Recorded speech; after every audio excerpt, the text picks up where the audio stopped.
Good morning, Digit fam. Adam Dowd here and ready to go. And since we're all bright-eyed and bushy-tailed, let's talk some tech, shall we? It is May 9th, 2019, and this is your Digit Daily. Samsung has a new innovation for you that probably won't break when it's handed out to reviewers, a new camera sensor. We've talked a lot about Sony's 48-megapixel IMX586 sensor. Well, in true hold-my-beer fashion, Samsung is stepping it up to 64 megapixels. This is the iOS Cell Bright GW1, and it's a big boy. But first, a little context. Sony makes some of the best smartphone camera sensors in the world right now. iPhones have used IMX sensors for years, and as we mentioned in an earlier story, up until recently, Sony didn't use its own sensors because rivalries. The Sony IMX586 sensor has pixels measuring at 0.8 microns, and most cameras use a process called pixel binning to quadruple the size of each pixel, but you can't see it, but I'm making air quotes, effectively ending up with a 12-megapixel sensor. It's what the industry likes to call the old switcheroo. What? Nobody calls it that? Huh.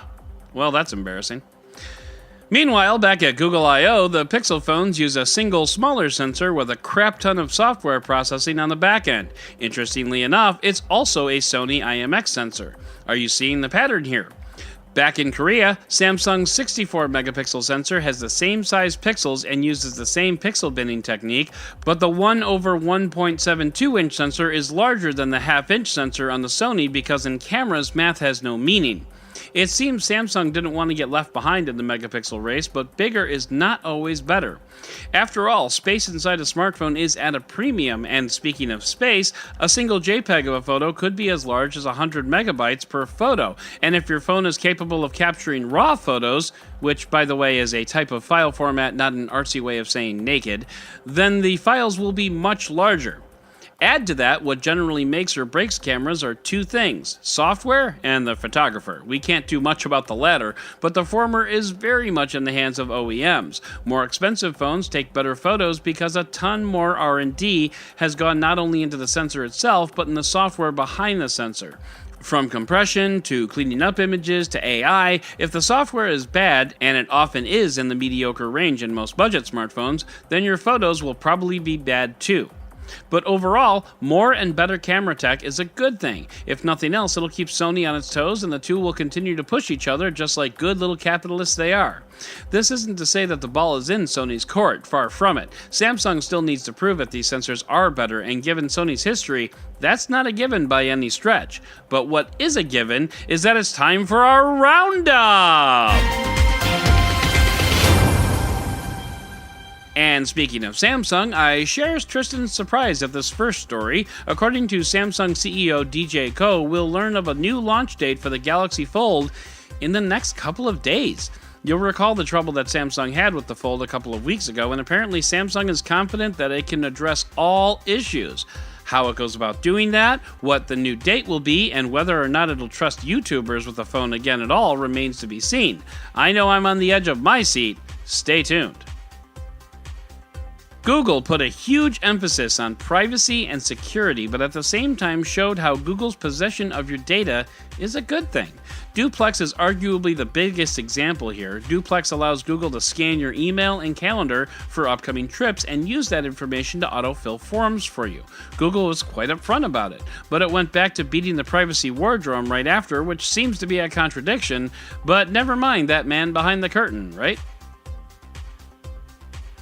Sharp introduced the Sharp Aquos R3, a phone with a 120Hz screen and 2 notches, and I just stopped caring about the story completely. The Verge asked the question, what does the A stand for in the Pixel 3a? Average? Affordable? Nothing at all? You see, that's why we like The Verge. They're not afraid to ask the tough questions. But at the end of the day, only Google knows what the A stands for in the Pixel 3a and the Pixel 3. I used to love her.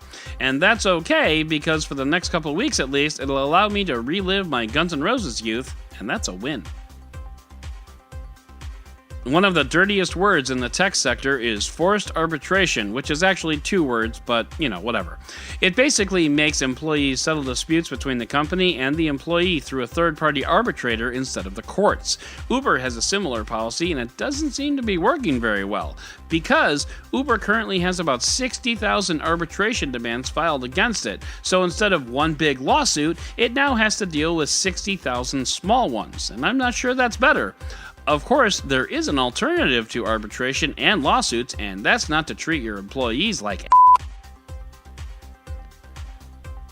Beat Saber is likely the only game you have heard about in VR, and that's okay. Beat Saber, for the 6 of you who haven't seen it on YouTube, is basically Star Wars meets Guitar Hero, where you slash at boxes to the beat of a song. The video you've probably seen features a product manager who goes by the name of Swan VR and works at Live, which is a startup who designed a way to superimpose a VR display onto a green screen so people can film their VR experiences. TechCrunch wrote a piece about how Beat Saber managed to sell 1 million copies of its game without funding, and the answer is Star Wars, Swan VR, Live, and YouTube.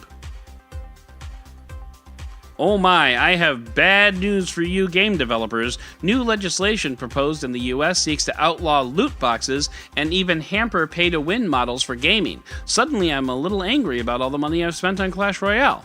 The legislation claims that loot boxes promote gambling to children because they pay out money to achieve randomized results. And I wholeheartedly agree, and no Clash Royale, I don't need another ice spirit. Stop giving me ice spirits. Sorry about that. And finally, Disney revealed that Avengers Endgame will hit Disney Plus on December 11th, which is about 1 month after the service debuts, and not coincidentally, about 1 day after your free trial expires. Bummer, dude. Guess you'll just have to pay for the whole year, but let's be honest, we both knew you were going to subscribe anyway. Meanwhile, we have over 7 months to wait until Avengers Endgame comes to Disney Plus, and that just sucks. So that is going to do it for today's Digit Daily. If you'd like to learn more about any of these stories, check out the links in the show notes and subscribe to our daily newsletter at digit.com. And if you like what you heard, subscribe, leave a review, and don't forget to tell your friends about digitdailypod.com. Once again, my name is Adam Dowd, Dead Technology on Twitter, and we'll talk again tomorrow.